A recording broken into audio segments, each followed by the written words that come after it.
Assalamualaikum and Yeah. hello everyone. Welcome to another episode of Bangladeshi Mathematicians Worldwide, where we unravel math is everywhere through different fields in academia. And today we're going to talk more about economics.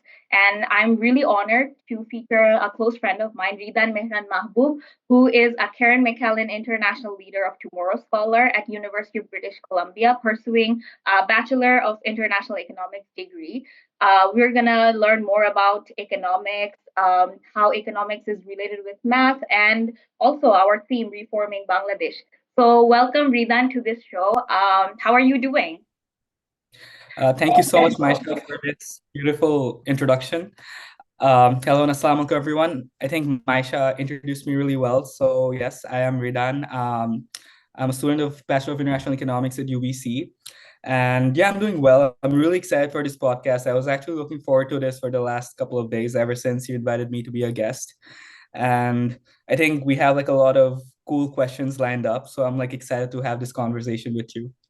Yeah, we were talking so much in voice notes and stuff. I'm also excited to unlearn how economics is related with math and beyond. So, before we dig into the deeper questions, could you start by sharing a bit about your upbringing in Bangladesh and your high school experiences, and how did those experiences shape your academic and personal path? So I was born in Dhaka, Bangladesh. To my parents, my mom is actually a teacher of Holy Cross. She's been a lecturer there for over 20 years now. Ever since I was born, I think she started teaching at Holy Cross College 1 year after I was born. So yeah, she's been there for around 23 years now. And my dad is a business consultant.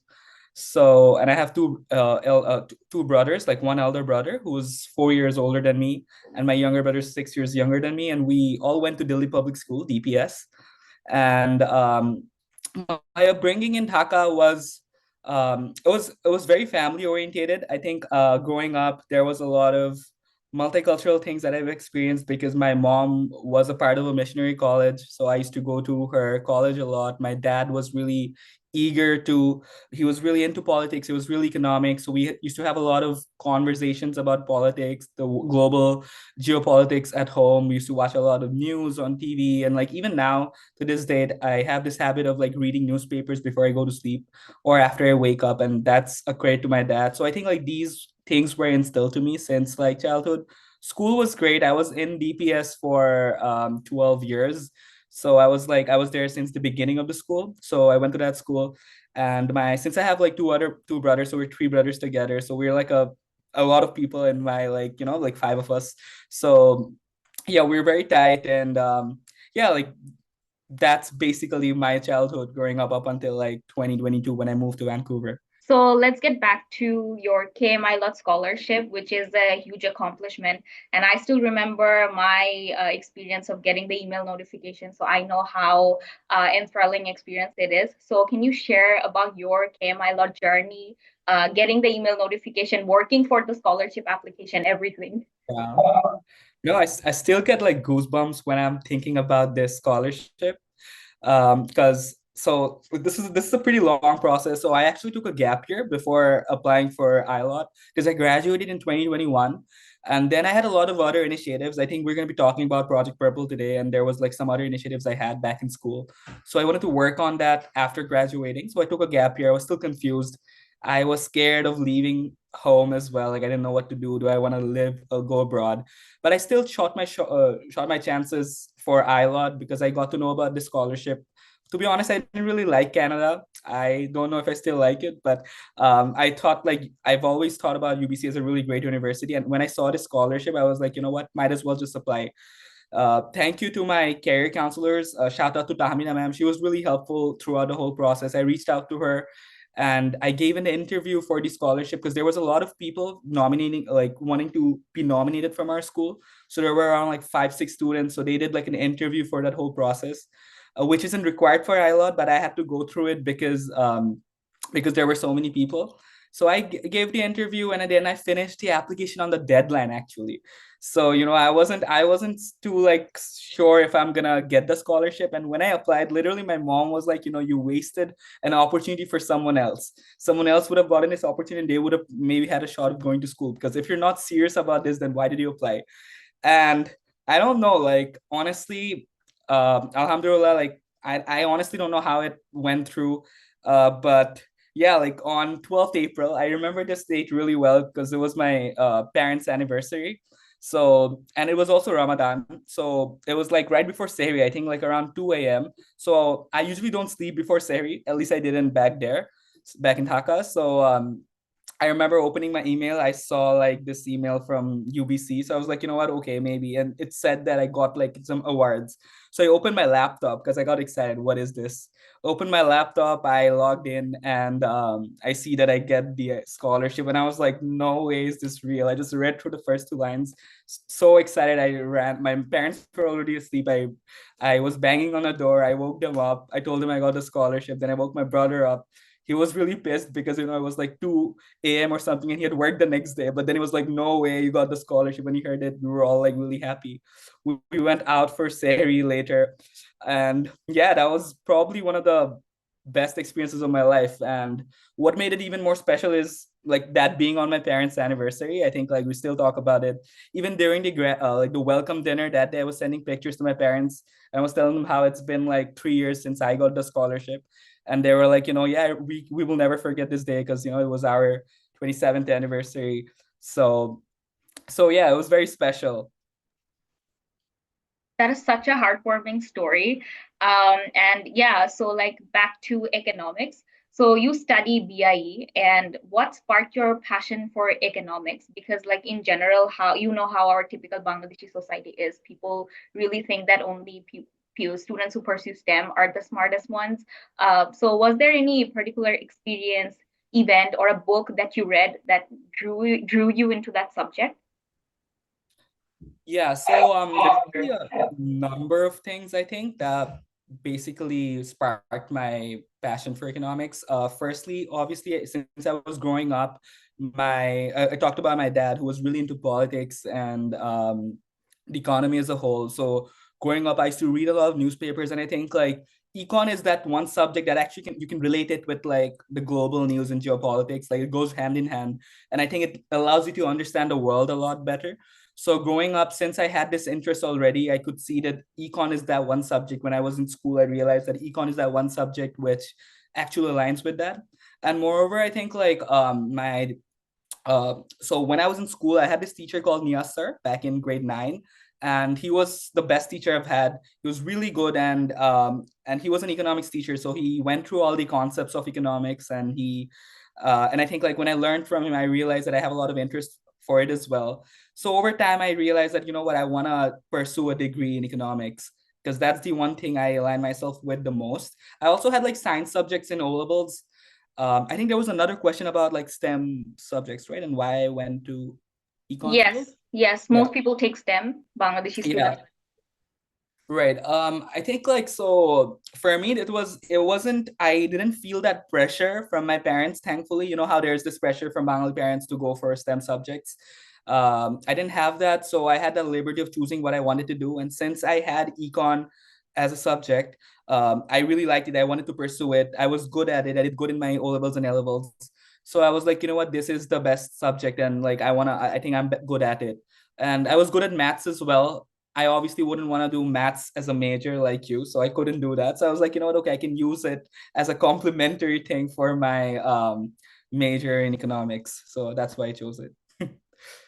Okay, so when I first met you, and surprisingly, you're my high school teacher's son, like my favorite teacher's son. And then when I ended up like talking to you, I got to know that you chose Bachelor of International Economics. And as a math major, I was like, what the hell is even that?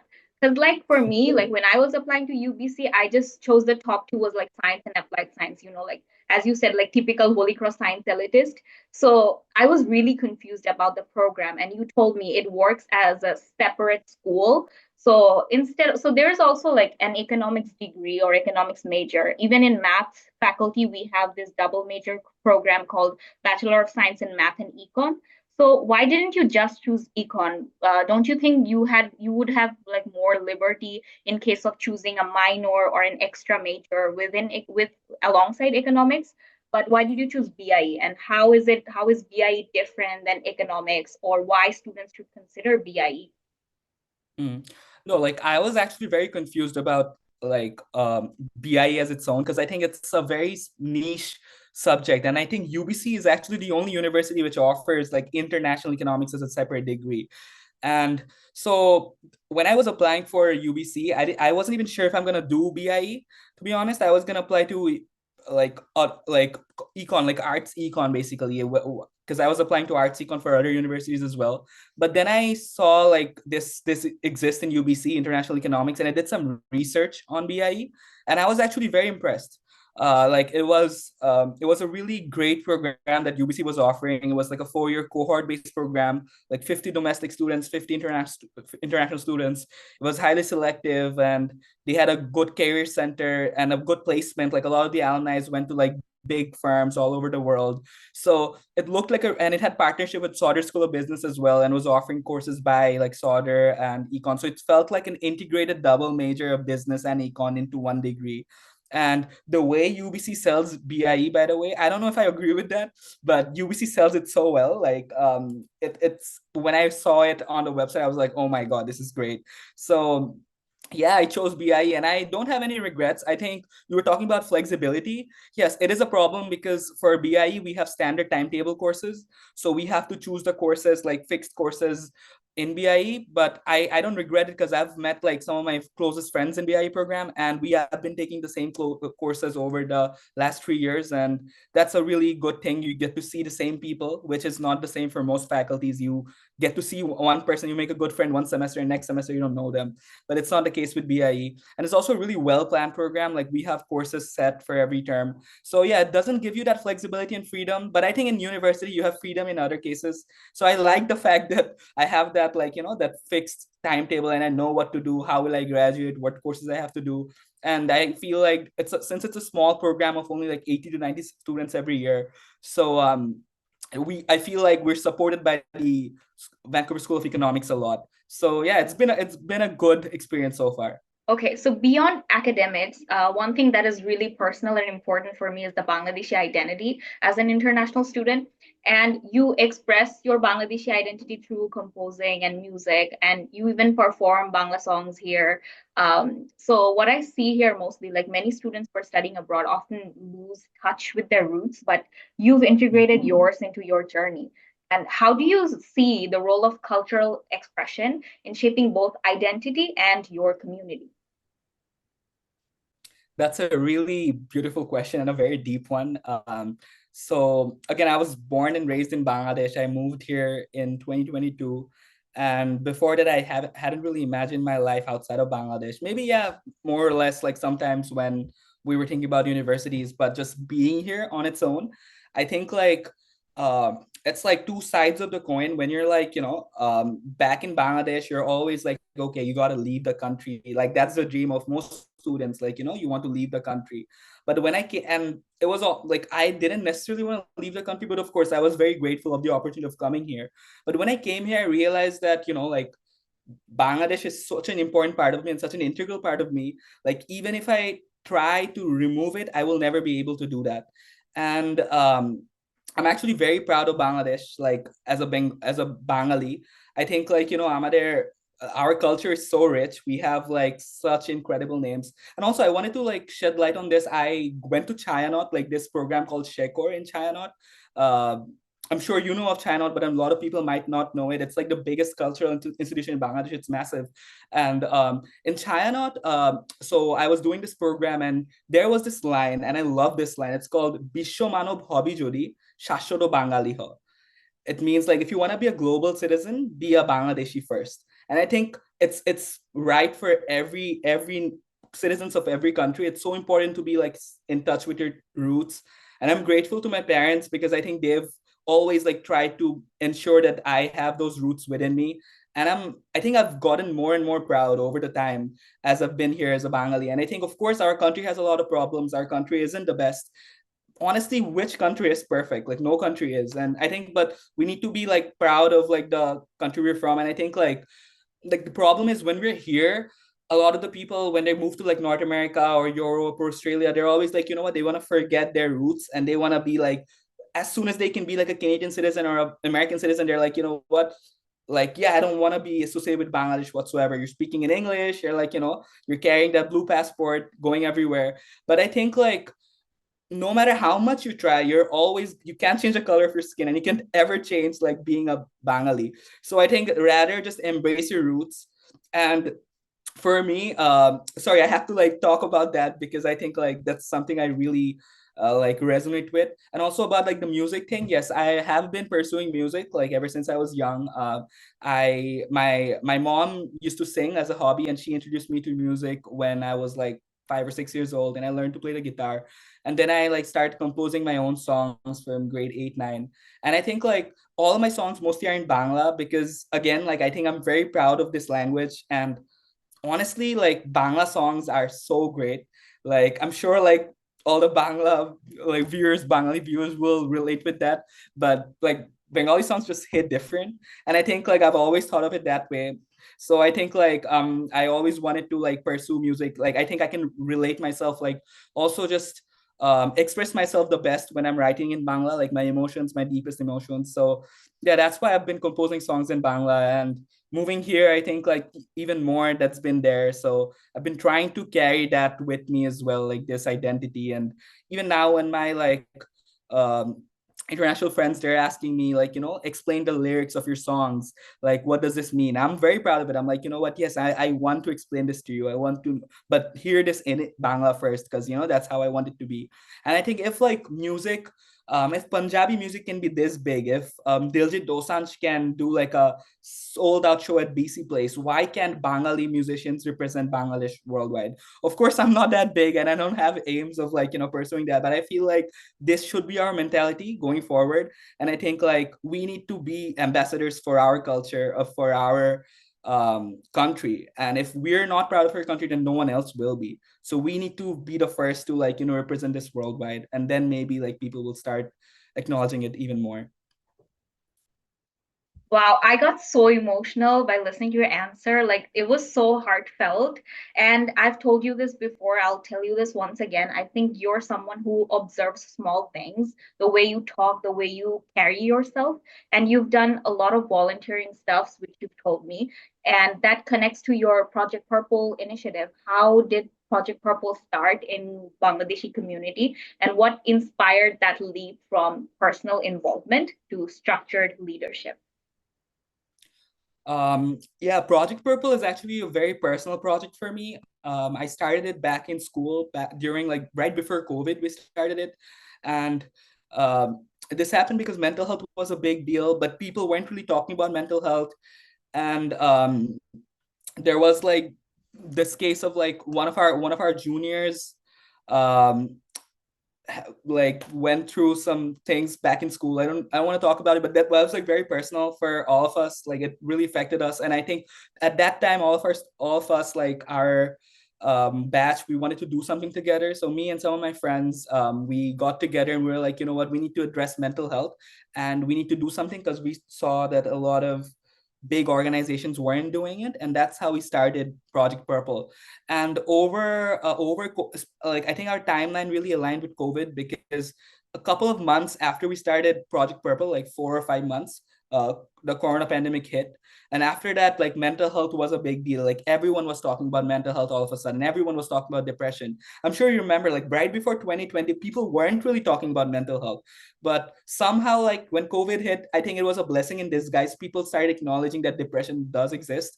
And yeah, like it's funny because like of course even without pandemic people can experience depression, but at least like it was good that like because of the pandemic people were more talking about it. And we tried to take advantage of that. We started hosting a lot of workshops. We actually did something very similar to what you're doing. Like we hosted like webinars and like live shows. We brought in guests from different parts and we talked about their careers, their perspective, but also tried to shed light on mental health, which was really helpful because we had a lot of like famous individuals coming in and they were talking about their experiences with mental health. And I think like with time, like even Bangladeshi youth saw that, like this is something, like depression is so common. And even if like, your idol might be suffering from depression, you might not even know it.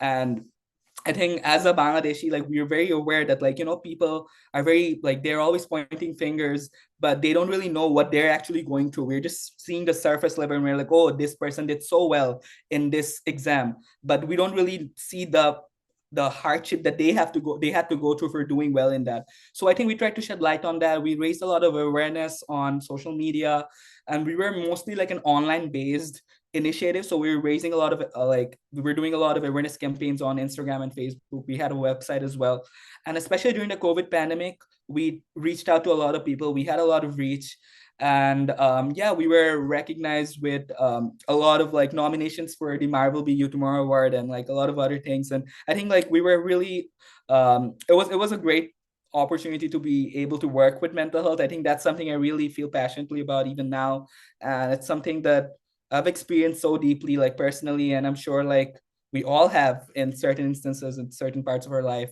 So, so yeah, it's an initiative I'm really proud of. And although right now I'm not being able to be as involved with Project Purple because of university and because being so away from Bangladesh, but I definitely want to get back to it at some point in life, and I want to like work with mental health in the long run. I personally love people who write a lot because I think it's a way you express yourself and you showcase that you actually care. And I'm really thankful that you actually shared your writing pieces with me, especially on Apparel Digest. And I really loved like feminization and exploitation in Bangladesh's garment sector writing.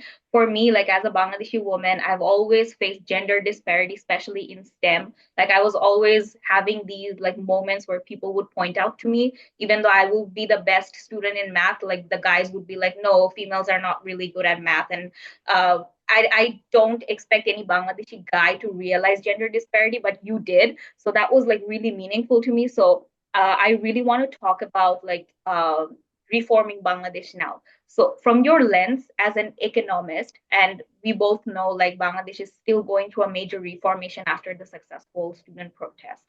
So what should be the aftermath and how can economists get involved in nation building, not just Bangladeshis, but economists from all over the world? Yeah, that's a really like important and tough question, and I think that's like a question that every Bangladeshi is asking right now. Firstly, thank you for complimenting my work. I think like you also like let me know about this earlier as well, and I was like really happy because you really liked the article. Yeah, I've been writing here and there, and I want to like sort of like if I'm feeling something, if I'm seeing something, I want to write it. And Apparel Letters has been a great platform for me to write on the garments industry, which is the largest industry of Bangladesh. And now going back to the question about economic reform of Bangladesh. Okay, so that's a deep one. That's a very personal one. I was there in Bangladesh last year when the student uprising happened, and I think we all fought for a better Bangladesh. And we were all like, it was led by the youth of Bangladesh, so we wanted to see Bangladesh be better. And that's why we got rid of our previous prime minister, and we wanted like a better future for the country. I think like reform is a really like it's a word that sounds really nice, but I think it's very hard when you're trying to implement it, especially in Bangladesh, because first of all, like Awami League had been in power for over 15 years, and like the problems that they had, and even before them, to be honest, not just Awami League. I think like Bangladesh is like ever since independence, we've never really had like a proper government. If you think about it, like 71, after 71, Sheikh Mujib was there and he was pretty controversial himself. Then there was a massive military rule for many years, and then there was this two lady fight going on for like as long as we can, like ever since before I was born. So I think like we've never really had a proper system to function in, and our democracy has always been flawed. So if you're talking about reform, we need to fix our system, and fixing system is like such a hard thing. Like because it's not just like, it's not just something where like, oh, okay, this is a problem you have, you're not studying, you do this, you're going to do well in the exam. It's not that clear cut. It's a very complex process involving a lot of people. And in Bangladesh, I feel like corruption is very deeply rooted, so reforming is super hard. But I think like systematic, like small steps are very important. Like we're seeing like an interim government in place, led by Dr. Yunus, and he's trying to like reform certain industries, certain systems like judiciary, like the administrative system, as well as the government and the election system. And I think he's trying his best, failing in a lot of ways, but also like at least trying in many ways. So I commend him for that. But I think like first of all, like I think reforms, our education is super important. I think we had this conversation earlier, but I feel like our country's education system is really bad. Um, the national curriculum that we're following, you were a student of national curriculum, so you would also be able to relate with this. And I would actually love your opinion on this as well. I think like it's not up to date, and I'm sure when you've come to university, you've experienced that as well. Like just what we're learning in like SSC or HSC isn't actually like if you're comparing it with the world as a whole, it's not like up to date. As moreover, like even the quality of education, not all institutions are like Holy Cross or Notre Dame. Like very few institutions are there which are like quality education institution, but other than that, most of them are like really, the quality is very bad. Even our public universities, like what is the case of Dhaka University right now? What has happened to this like great university? This university was called the Oxford of the East back in the day, and now like would you ever want to study in Dhaka University? Like, no, like most students wouldn't want to be there, except like probably IBA. People wouldn't want to study in Dhaka University because of the quality, like how much it has deteriorated. Even like private universities, like they're so commercialized, like people wouldn't want to go there unless like, you have to go there or something like that. So I feel like our whole education system is flawed and that needs to be addressed. We need to allocate more budget. We need to have like more people being more involved in this. Like I think it's all of our duty as like a Bangladeshi citizen to contribute to our economy in every way possible. I think for me, like I try to write at apologize because I feel like at least that's a small minimal contribution I can do right now in the moment. And I think like you're doing this podcast is great as a way we're reaching to more people. I think all of us from our places should do something or the other.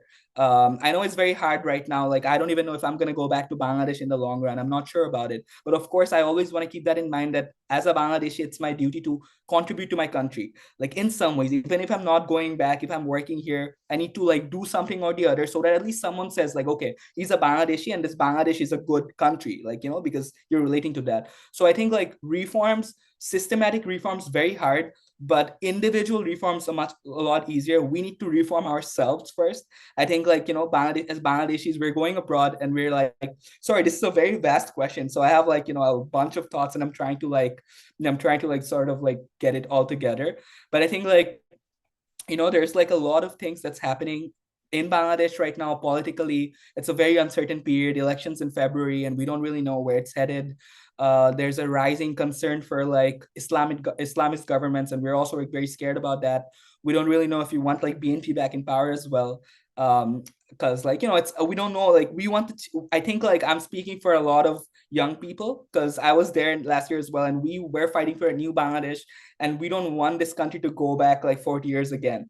And I think this whole thing is being very corrupted because it has become like this fascist Hasina regime. And I think honestly, we need to stop talking about Aumi League and Sheikh Hasina. We need to go forward. We need to look ahead. And so like I feel like reforms needs to be in education, needs to be in healthcare. People in Bangladesh, we have a lot of like rich people in Bangladesh. When they're sick, they're going abroad to Singapore or India or US for further healthcare. For education, we're going, like people are going to America, Canada, like everything's going out of Bangladesh, like no one's really in Bangladesh. Our biggest exporter is actually garment sector, and garment sector is based on exploiting workers. I'm taking a course in international trade, and literally today our professor was talking about how like Canada is exploiting Bangladeshi workers for garments because we're being paid like minimum wage, $100 per month. Can you imagine? Like people are earning like more than $100 per day here, and these people are working like hours after hours, and they're getting $100 per month. So this industry itself is screwed, and I feel like we need to like focus on our internal economy, our domestic economy. If I'm talking about an economics perspective, remittance is great, but we need to create more jobs for ourselves within the economy. We need to stop this brain drain by developing better institutions so that people go back to Bangladesh. We need to STEM is so highly regarded in Bangladesh, but there's no jobs for like engineering students. They're literally graduating from BUET and then doing a degree from IB or like from abroad and then joining like a business firm, like an MNC or something. So we need to create jobs for that. And I think like partnerships is very important. Global support, although it's a very hard time globally, global support is important. Yeah, I think like everyone needs to step up. You know, we're always pointing fingers. Oh, this my like earlier I used to joke about this with my dad as well. Like if like the road is not working, like let's say like the road in Bangladesh, like the road in front of my house is like broken. We used to complain that, oh my God, Sheikh Hasina is not fixing it. Sheikh Hasina is not supposed to fix that road, you know? Like we can't blame like she's the top of like the government, or like right now we can't blame Dr. Yunus for like the everything. We need to take accountability for it. If it's like something like fixing the road, if you have money, why not invest in it? Why not work towards like improving it? I know it sounds a lot, but I feel like if we're all doing something together, and I'm too young, I'm not in a place to like recommend people for doing it, but I think like if we're all doing our initiatives and if our government is going in the right direction, we do have hope. We're so many people in our country, so many bright individuals in our country, and all over the world we're spread up doing really good things all over the world. So yeah, I'm very hopeful, I'm very optimistic. I will have hope for Bangladesh till the day I die, inshallah. So I really want this country to succeed. So yeah. So as you asked me, like, what are my thoughts on national curriculum? That also brings me to another question. So like, I've told you this before, like, as I was always interested in science or STEM, and our typical Bangladeshi society really inspires or motivates kids who are into STEM, like Palome or like a nerd or a really good student. And also in national curriculum, you have to, like, it's so rigid. Like when you finish your SSC, you have to choose like science, humanities, or commerce. So if someone passionately chooses science, then of course that student is like well-rounded or like an overachiever. But if someone passionately chooses commerce or humanities, they're not smart enough. And it's just an internalized idea that people who don't take science aren't actually smart, aren't actually the smartest ones. So even like when I grew up, I used to do Olympiads, which are like math, physics, bio. I've never even thought about like, hey, let's do an economics Olympiad. It was such a blur to me because like even like when I took science, we didn't have any humanities courses like econ, philosophy. It was either by watching movies or self-learning topics from books. That was it. And I was never exposed to economics. And I told you this before, like, ew, why are you studying economics? Like, how does economics make sense? And the only thing about economics I know is from my cousin who studied economics at Dhaka University, and she's working at Center for Policy Dialogue. That's all I know. But now, when I came to like North America and got involved with different community in projects, I now know like research is not just about mathematical equations. Whenever you're applying mathematics, you also have to think about the industry. And when you talk about industry, there is economic policy, there's policy making, law enforcement, everything goes back to economics because you want your research project to be funded. And that's also part of economics. So which is why I got really interested that okay, I shouldn't keep myself like, in the STEM bubble. I should get out. And which is why I reached out to you. And even in like Bangladesh, like, many top for performing students, even if I consider myself, I wasn't exposed to economics, conservation, environmental justice after, I only got exposed to them after coming to UBC. And now you're studying at Vancouver School of Economics. So from your vantage point, what advice would you give to the Bangladeshi students who want to explore academics more deeply, especially someone who's from the national curriculum, and make the most out of their journey? Because like it's such a mental battle to like go against the tide of the societies, like saying like this is the path you should pursue, but they want to pursue economics.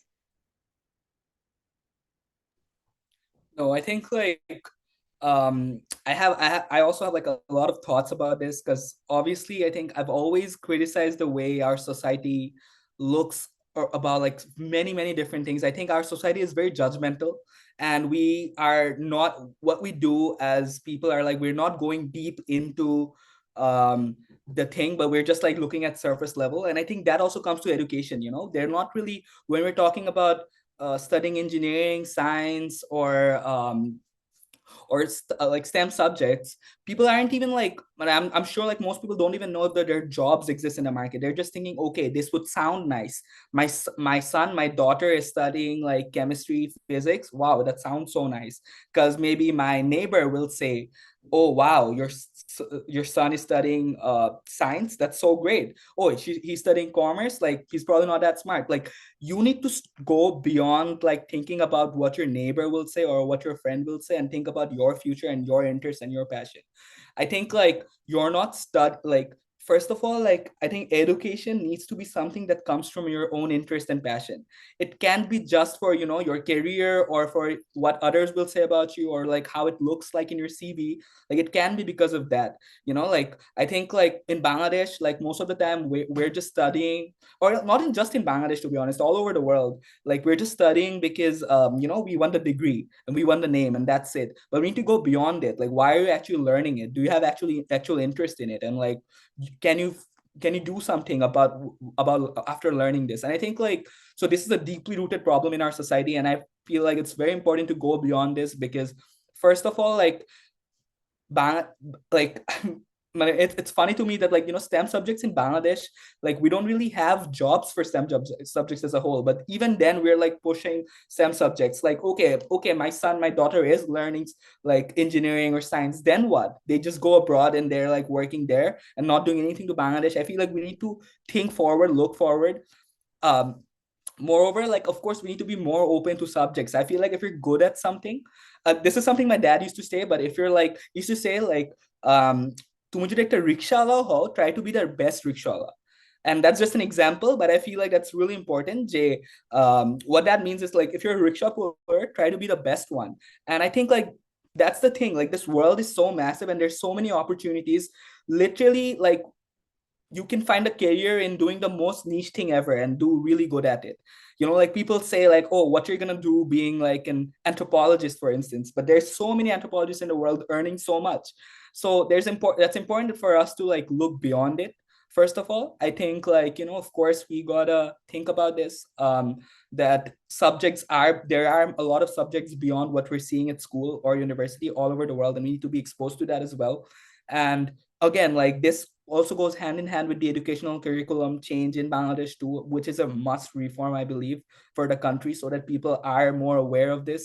And I think this also comes from our own poverty. Like Bangladesh is not a rich country, we're a very poor country. And I think like over the years, we've learned that if you're a doctor, if you're doing BCS, if you're an engineer, you will have a stable career. And maybe that is where this whole idea comes from, that you have to be this. So, and this is the idea, like a lot of people are just wanting like a stable career and that's it. So I feel like we need to like look beyond that, and of course provide people with that opportunity as well, so that like they can have a career in that.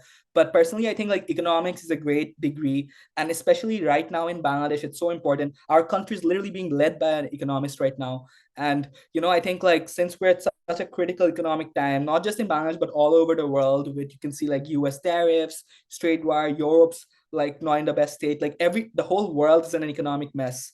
And I think like economists have a big role here to play. And of course we're in need of a lot of other fields in Bangladesh. Like we have so many great talents.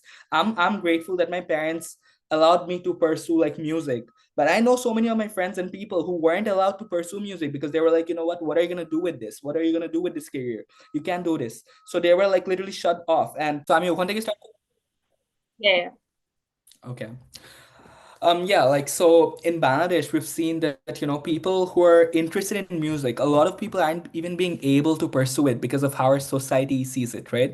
So I think like in order for our people to understand how important this is, but like even here, like if you look at it, like when I moved to Canada, I saw that, people are having careers in music. Like if they're playing music, if they're like, interested in dance or art, they're being able to pursue career in it. So what does that mean? Like it means that we don't have enough fields for people to like actually showcase their work. And this whole mentality has to change. We have to like nurture skills like it is a skill, not specific skills, but every skill. Because people have a lot of different skill set, and our country and as people, to be honest, country is a different thing because I think even as people, we're seeing this these people going abroad, they're getting those recognition, but they're not being able to get that in Bangladesh. So in order for that mentality to change, we have to first accept that, going back to the question, that like STEM isn't everything. There are a lot of like careers outside of STEM, and it's okay. If you're good at it, then pursue it. And I'm sure like there's a lot of opportunities in life which life will present you with, and you can do really good. Just try to be best at it, just try to be good at it. And I think like, you can do good at whatever you're doing. I really believe that. Yeah, thank you so much for the insightful topics and like fields. Like I didn't even realize like you can actually talk about topics like this when it comes to like economics and beyond, like reforming Bangladesh. So finally, we have come to our last question. It's like, as an aspiring economist who has to also take some math courses, and being a KMILOT scholar, a writer, a composer, a singer, what message would you like to give to the future Bangladeshi scholars that would inspire them to like pursue doing things whatever they like or love? Wow, that sounds so great. I've not really thought about, that whole title just feels good. Um, I don't know how to like Bangladeshi scholars. I feel like, first of all, I feel very privileged to be here in this podcast and to give these advices. I don't know if I'm like I'm that successful or like someone to give this advices to people, but I feel like one thing I would say is that just try to do what you're doing, and also like just think about our country before doing something. I think like right now something that really worries me is like people are just thinking about their life abroad and nothing else.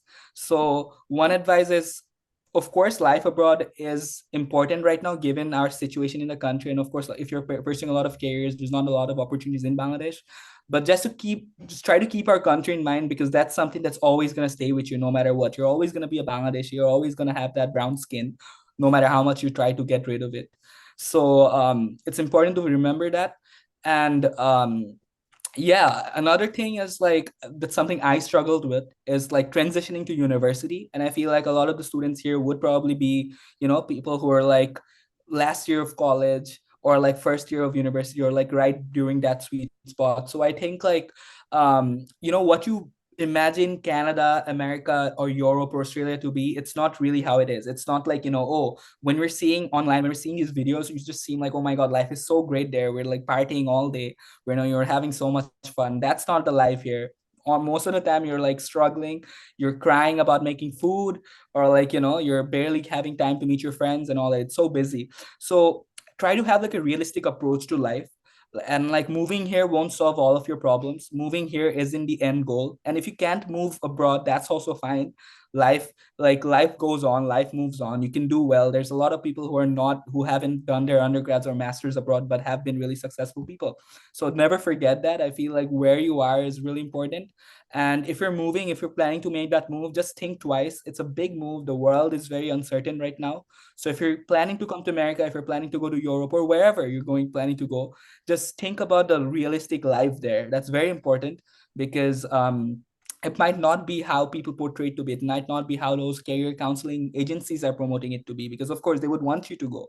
But do your own research, and what you're studying is very important. If you're pursuing like economics, maths, or whatever, like just know that you have your heart in it, because it's very hard. Of course, university is hard. It's probably going to get harder in masters or postgrad or whatever. So just know that you have your heart in it, and you're passionate about it. I feel like it doesn't matter if you're a bad student. If you're passionate about it, you can always be a good student.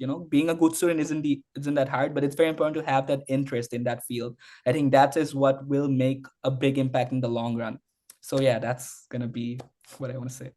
Wow, that was really beautiful. And on a personal note, I would like to say, like, when you're saying, like, I might not be knowledgeable enough to, like, guide or other scholars or future scholars, I would like to say you are the perfect person because when I first moved here, I literally had no expectation of meeting any Bangladeshi because I had no idea about Bangladeshi scholars in general. And you were the first Bangladeshi scholar whom I talked to. And I could really sense because, like, I really am an emotional person and I really sense how people talk and how they carry themselves. And I really feel like you are someone who deeply cares because you've worked with about mental health, and it actually shows like you do something that you really care about. And I think like your replacement is only you. It's not about what sort of like technical jobs you're doing or being an economist, being a mathematician. It's about what sort of values you carry. So you value your Bangladeshi identity, you think about the country even if you're in abroad, and that makes the difference. So I think wherever we are, that's the most important part about like being our unapologetic self, whatever career we pursue. So I'm really, really thankful that you agreed to be on this show. And I really know that even after this episode, I will still yap about like all of the questions I have in my mind and learn economics from you, even though I'm never going to take any econ courses. That's not for me. You should take one. You take one. Yeah, but yeah, thank you so much. And I think like it will inspire, like it's gonna be recorded, it's gonna be broadcasted on YouTube and Spotify, and people are gonna like in future more people are gonna watch it like after 3 or 5 years, and then maybe you're gonna be popular like at a concert, and I'd be like, yeah, I took his interview. So yeah, yeah, and keep shining. And you have like lots of amazing things are like waiting for you, right? You're going on an exchange. Yes, So yes. yeah, yeah, best of luck for that. And yeah, we'll keep talking. And yeah, thank you. uh thank you so much, Maisha. Like I had a really great time being here, and you're such a great host with such incredible questions, and you're so sweet. You're such a nice person in general, and I feel like over the show as well, the podcast, it felt like such a like honest conversation. I wasn't even thinking about this being recorded. It just felt like one of those candid conversations we usually have. So I think I'm actually very honored to be here. I'm glad that you thought of me to be a good guest, and I hope like my insight would make an impact at least to someone in the long run. So yeah, thank you so much, and yeah, we'll stay in touch. Yeah, thank you.